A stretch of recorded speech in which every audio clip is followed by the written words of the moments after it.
Assalamualaikum warahmatullahi wabarakatuh. Alhamdulillahirabbil alamin wassalatu wassalamu ala asrofil anbiya'i wal mursalin sayyidina wa maulana wa ala alihi wa sahbihi ajmain amma ba'du.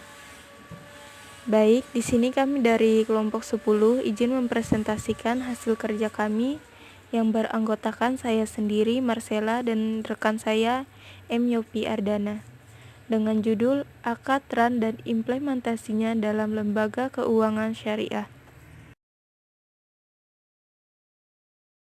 Baik, ada beberapa pembahasan kali ini. Yang pertama, pengertian akad RAN. Dan yang kedua, dasar hukum, rukun dan syarat RAN. Dan yang ketiga, aplikasi lembaga keuangan syariah, RAN emas, RAN tajli, al-tamwil, al-musyaqaq, bi-al-RAN. Masuk di pembahasan pertama, yaitu pengertian akad RAN. RAN menurut istilah syariat adalah menjadikan benda yang memiliki nilai menurut syariat sebagai jaminan utang, sehingga seseorang boleh mengambil utang atau mengambil sebagian manfaat barang tersebut. Adapun secara etimologi, RAN berarti tetap atau lestari. Syariat Islam memerintahkan umatnya supaya tolong-menolong. Yang kaya harus menolong yang miskin, yang mampu harus menolong yang tidak mampu. Bentuk tolong-menolong ini bisa berbentuk pemberian dan bisa berbentuk pinjaman. Dalam bentuk pinjaman, hukum Islam menjaga kepentingan kreditur. Jangan sampai ia dirugikan. Oleh sebab itu, ia dibolehkan meminta barang dari debitur sebagai jaminan utangnya.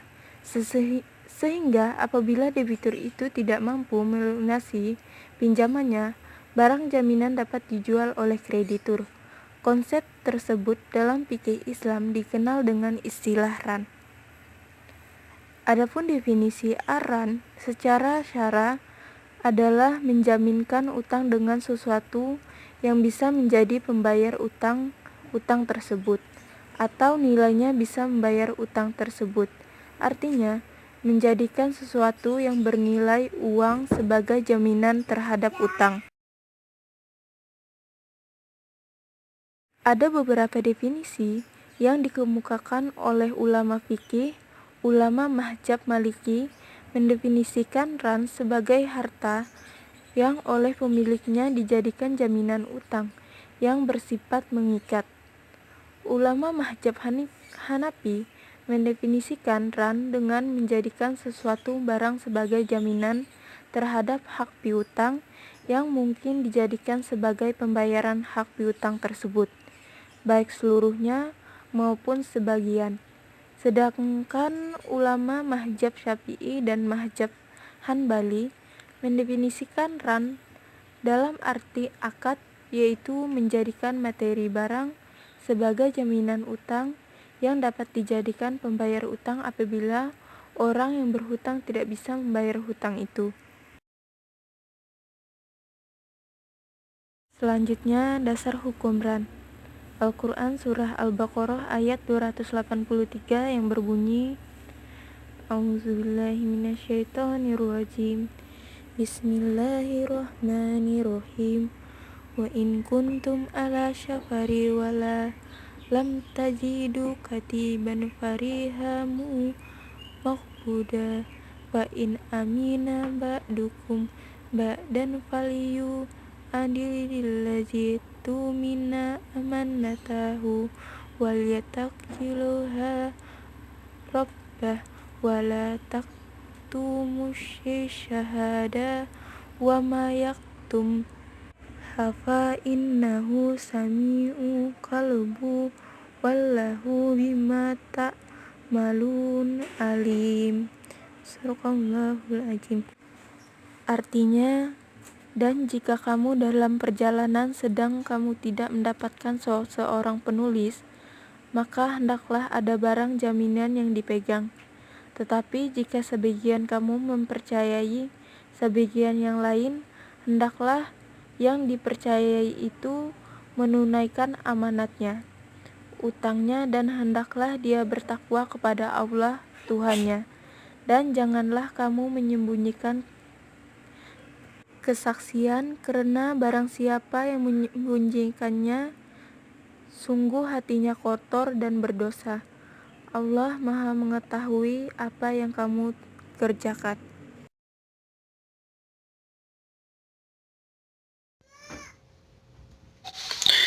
Rukun dan syarat rukun ran. Yang pertama, ar-rahin, yang menggadaikan. Orang yang telah dewasa, berakal, bisa dipercaya, dan memiliki barang yang akan digadaikan. Yang kedua, al-murtahin, yang menerima gadai. Orang, bank, atau lembaga yang dipercaya rahin untuk mendapatkan modal dengan jaminan barang gadai.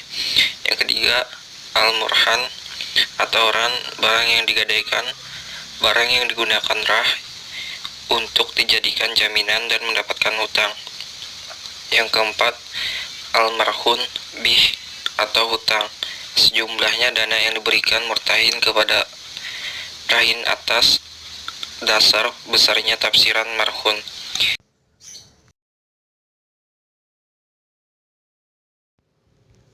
Syarat ran. Yang pertama, rahin dan murtahin pihak. Pihak yang melakukan perjanjian ran, yaitu rahin dan murtahin, harus mengikuti syarat. Syarat berikut kemampuannya, yakni berakal sehat. Kemampuan juga berarti kelayakan seseorang untuk melakukan transaksi pemilikan. Yang kedua, syarat gadai. A. Siknat, tidak boleh terikat dengan syarat tertentu dan juga dengan suatu waktu di masa depan. B. Ran mempunyai sisi pelepasan barang dan pemberian hutang seperti halnya akad jual beli, maka tidak boleh diikat dengan syarat tertentu atau dengan suatu waktu di masa depan. Yang ketiga, marhun bih, atau hutang. A. Harus merupakan hak yang wajib diberikan atau diserahkan kepada pemiliknya. B. Memungkinkan pemanfaatan. Bila sesuatu menjadi hutang tidak bisa dimanfaatkan, maka tidak sah. C. Harus dikuantitati atau dapat dihitung jumlahnya. Bila tidak dapat diukur atau kuantifikasi, ran itu tidak sah. Yang keempat, marhun, barang. Aturan pokok dalam mahjab Maliki tentang masalah ini ialah bahwa gadai itu dapat dilakukan pada semua macam harga, pada semua macam jual beli, pada jual beli mata uang, shart, dan pokok modal pada salam yang berkaitan dengan tanggungan. Aplikasi ran emas, ran tajili, al-tamwil, al-mustaq bi al-ran. Ran emas, gadai emas syariah adalah penggadaian atau penyerahan hak penguasaan secara fisik atas harta atau barang berharga berupa emas dari nasabah ar-rahin kepada pemberi pinjaman al-murtahin untuk dikelola dengan prinsip ar-rahnu, yaitu sebagai jaminan al-marhun atas peminjaman atau utang al-marhubin yang diberikan kepada nasabah atau peminjam tersebut. Pembiayaan gadai yang diberikan kepada nasabah atau peminjaman tersebut. Pembiayaan gadai emas syariah adalah produk pembiayaan di mana lembaga keuangan syariah memberikan fasilitas pinjaman kepada nasabah dengan jaminan berupa emas dengan mengikuti prinsip gadai syariah. Emas tersebut ditempatkan dalam penguasaan dan pemeliharaan penggadaian syariah, dan atas pemeliharaan tersebut lembaga keuangan syariah mengenakan biaya sewa atas dasar prinsip ijarah.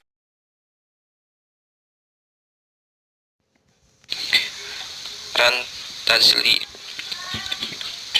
Ran tajli disebut juga dengan ran tamini, ran rasmi, atau ran hukmi, adalah jaminan dalam bentuk barang atas piutang dengan kesepakatan bahwa yang diserahkan kepada penerima jaminan murtahin hanya bukti sah kepemilikannya. Sedangkan fisik barang jaminan tersebut marhun, tetap berada dalam penguasaan dan pemanfaatan pemberian jaminan rahin.